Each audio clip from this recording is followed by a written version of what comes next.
Hey, what's going on, everyone? Rogue here, back at you with another Yu-Gi-Oh! Video.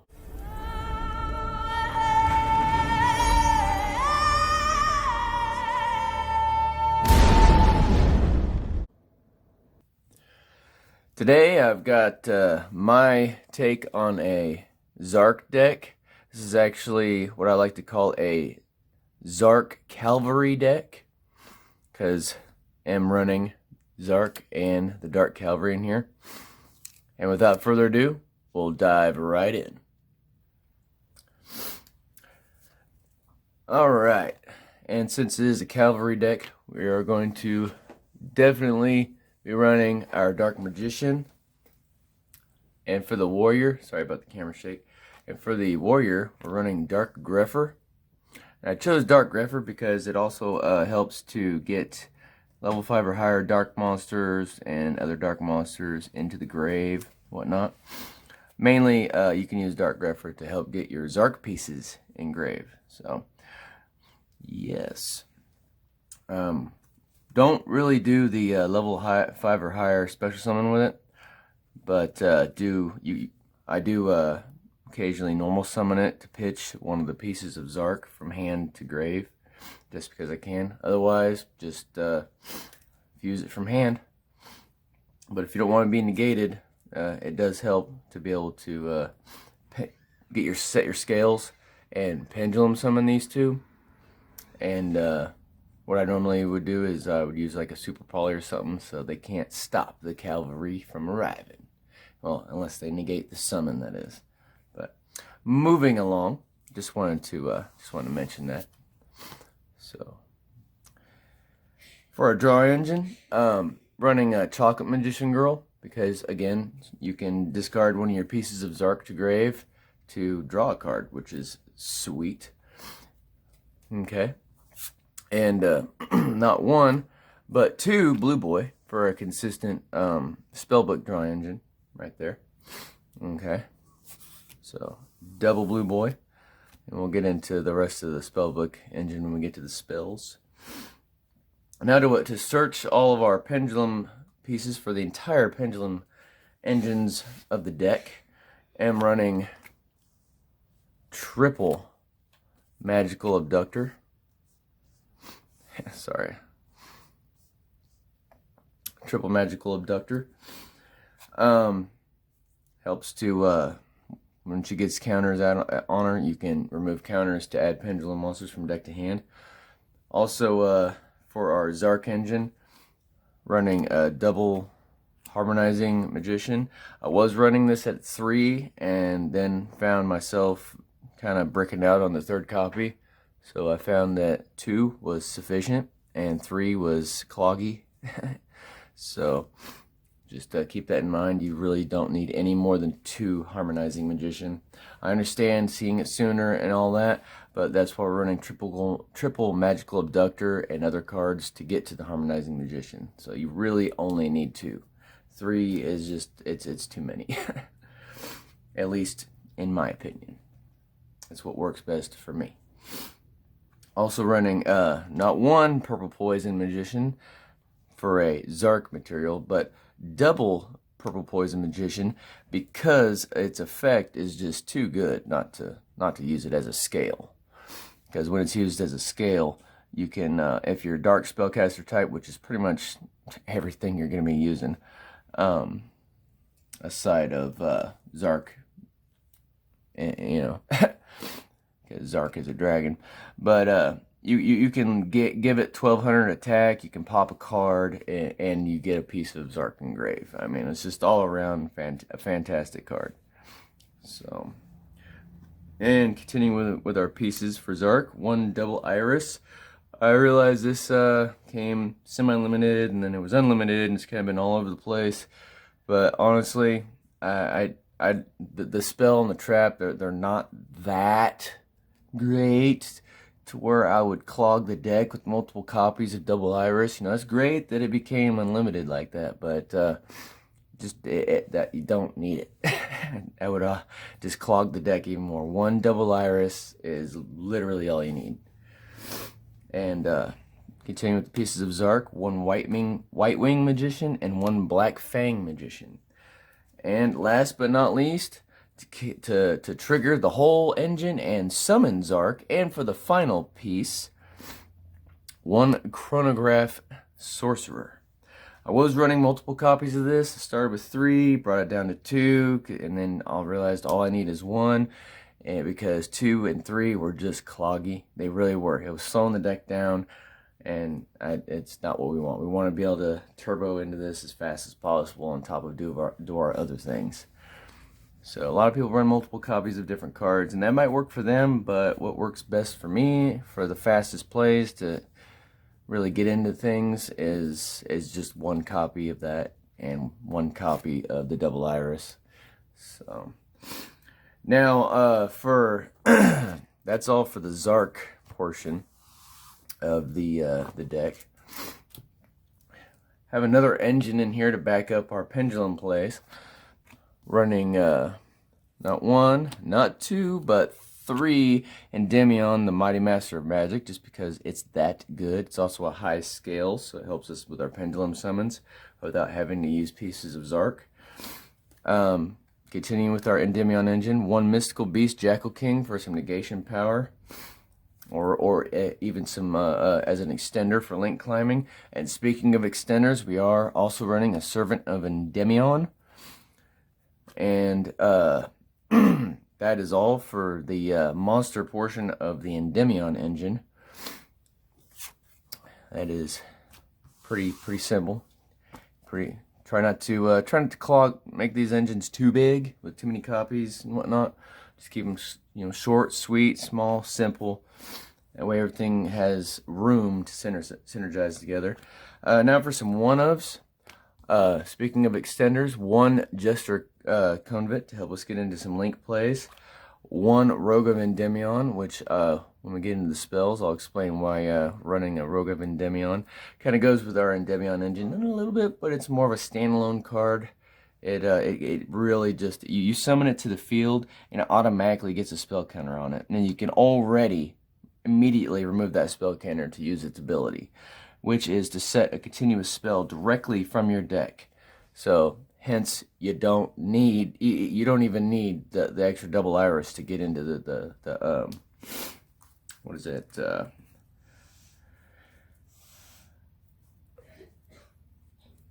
to get into the Star Pendulum Graph. So you can literally just use Rogue of Endymion. And that's all for the monsters. So these are the one-ups here, besides the Chocolate Magician Girl, but she's mainly for the draw engine, and these are our other plays. On to the spells. Since it is a Pendulum deck, we are running double pen call. I've kind of been back and forth between 2 and 3, but again, trying not to clog the deck up. Want everything to kind of have a good ratio for smooth synergy with everything going on in it, and I found that 2, it has been perfect. And continuing with the also running double Duelist Alliance, following the same ratio for the same balance and the same reason, not wanting to clog the deck. So double Duelist Alliance with double pen call. Okay. And for our more of our Endymion support, triple spell power mastery. Okay. Helps us get into our Endymion plays. And oh, sorry, I bumped the camera there. And that's all for our Pendulum spells. Well, to get into our pendulums. Now for our draw engine. We are running the spell books, and if you noticed earlier, I got double Blue Boy. Well, we're running not 1 but double knowledge to follow the double Blue Boy play, but only 1 secrets, because really, that's just, I mean, you add a spellbook card from your deck to your hand. So, and Blue Boy can kind of do the same thing. Crowley, all that works together. So, and knowledge is your double draw.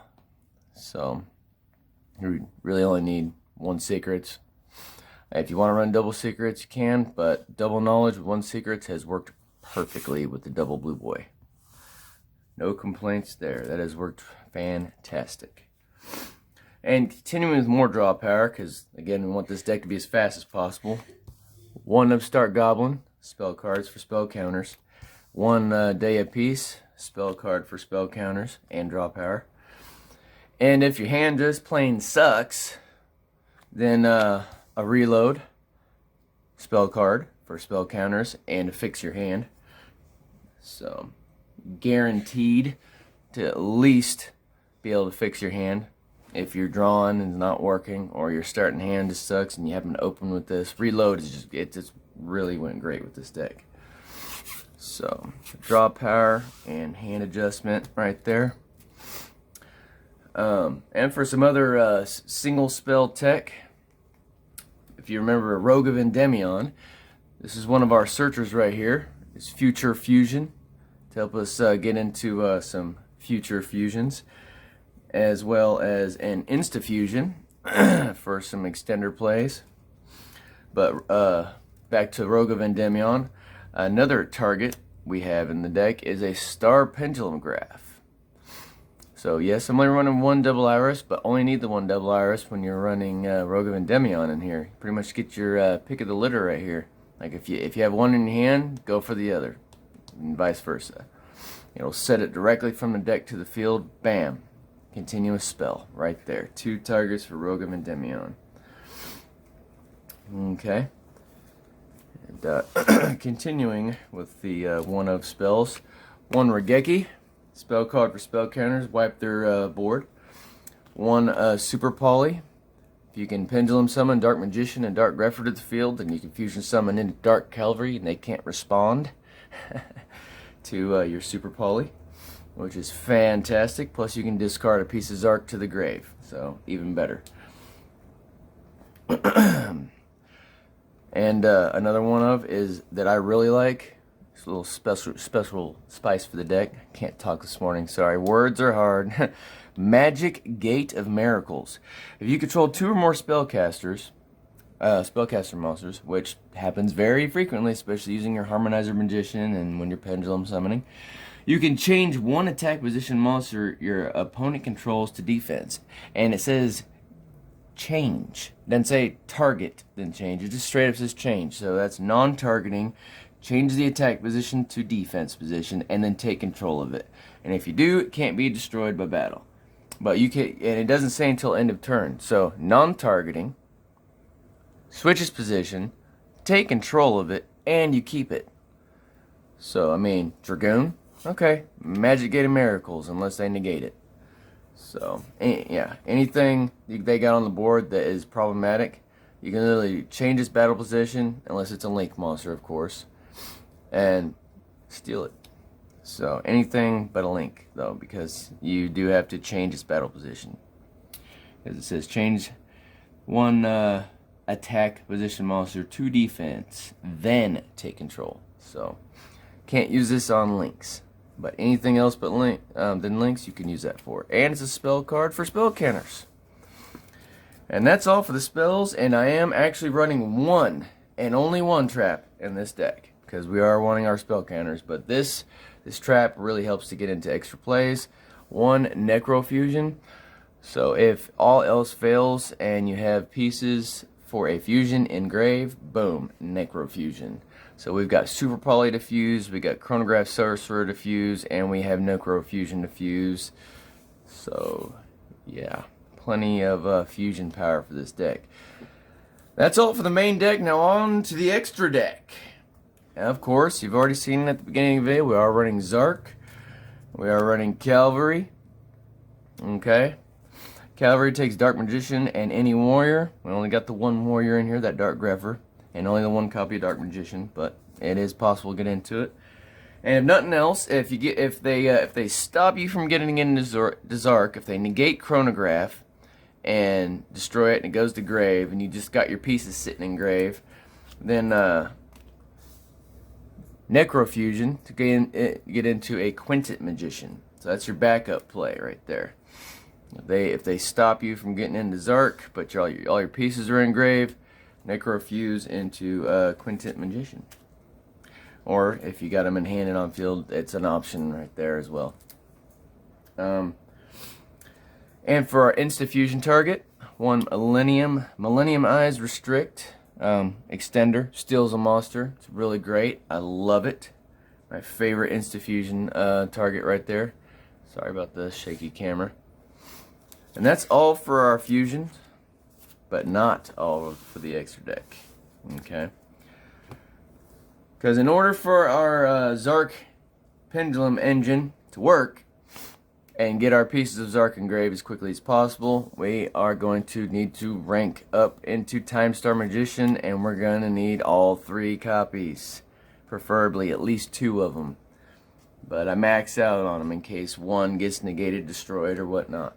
So 3 Time Star Magician. Essential for this deck to run right. Okay. And since we do have 4 level 7s in the deck with the 3 copies of Endymion and the 1 copy of Dark Magician, rank 7s can be a thing. So we're running 1 rank 7, my personal favorite, a Red Eyes Flare Metal Dragon. Cannot be destroyed by card effects while it has Xyz material.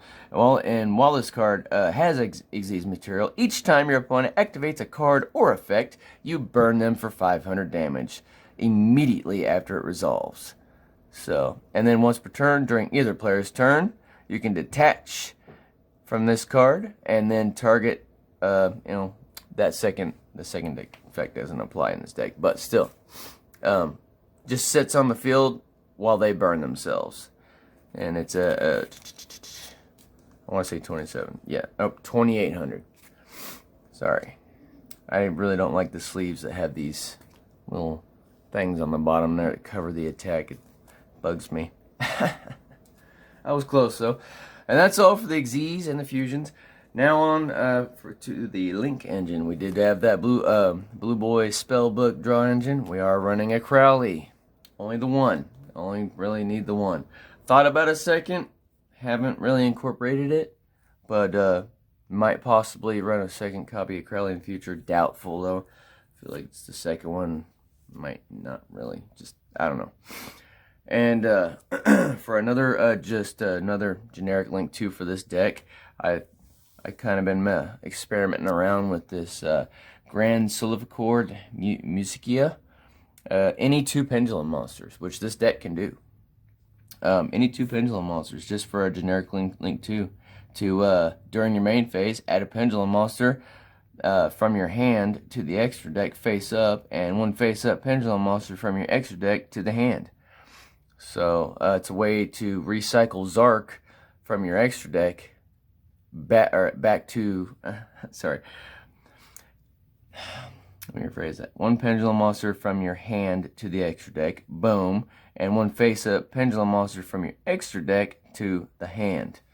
So it's a way to get Chronograph Sorcerer back, so you can attempt your fusion 1 more time.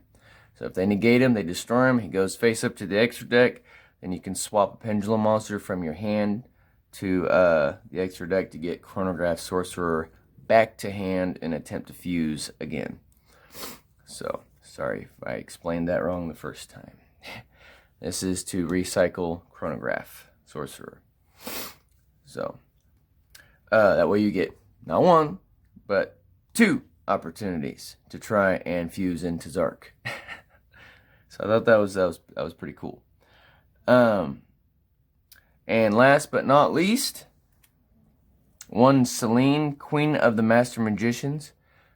I would like to run a second copy of her, just haven't got my hands on one yet. But I would definitely suggest running 2 copies of Selene. She runs really great in this deck. Any 2 monsters, including a spellcaster, so it fits the deck perfectly. And if she's Link summoned, she gets spell counters on her equal to the number of spells on the field and in the graveyards. So, yeah. And while Endymion cards are on the field, your opponent's monster cannot target this for attacks. And once per turn during the main phase, you can quick effect. So that's during either player's main phase. Remove 3 spell counters from anywhere in your field to special summon a spellcaster from your hand or grave in defense, to where she points to. And I'm leaving the rest of these slots in this extra deck open to run any Link 4s to your heart's desire. You can pretty much, from Unchained Abomination to Boral Sword, Boral. There's just too many to choose from, so I didn't put any in here. I've got mine floating around with different decks, but that's why, if you notice, there's open slots in this extra deck. You got 1, 2, 3, 4, 5, 6, 7, 8, 9, 10, 11. So that's 4 slots. If you run an extra one of her, that leaves you 3 slots for some Link 4s to choose from. So at least, at the very least, 3 different Link 4s you can add. Whichever, any Link 4s you choose. And that is it for this Zark Cavalry deck profile. If this is your first time to the channel, and you made it this far into the video, be sure and set that subscribe button.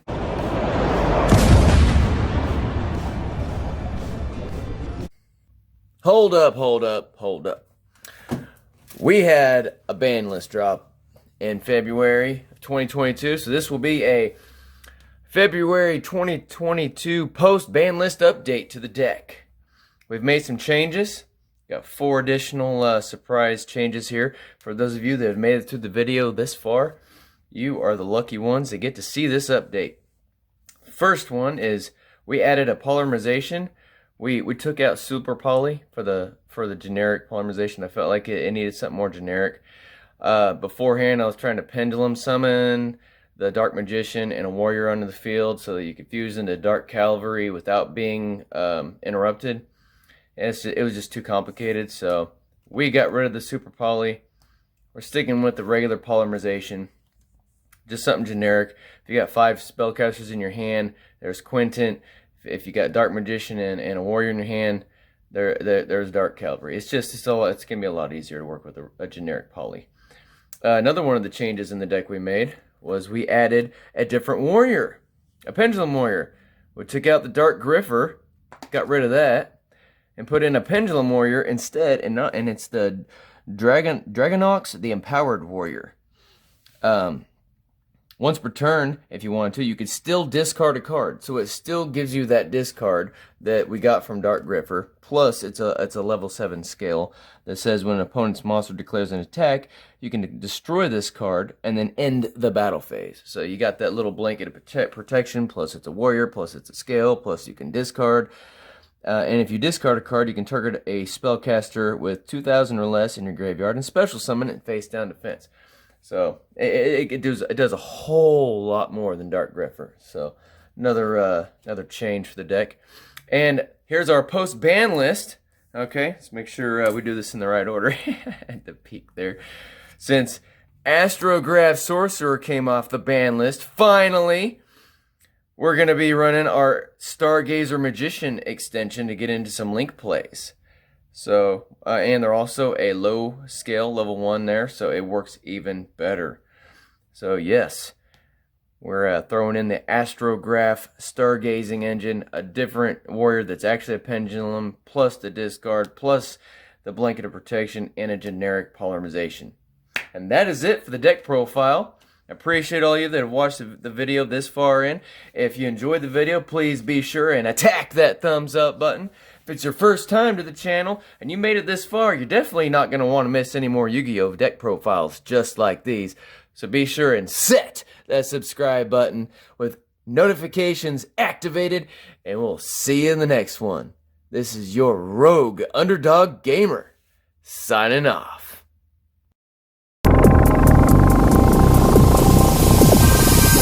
Yeah.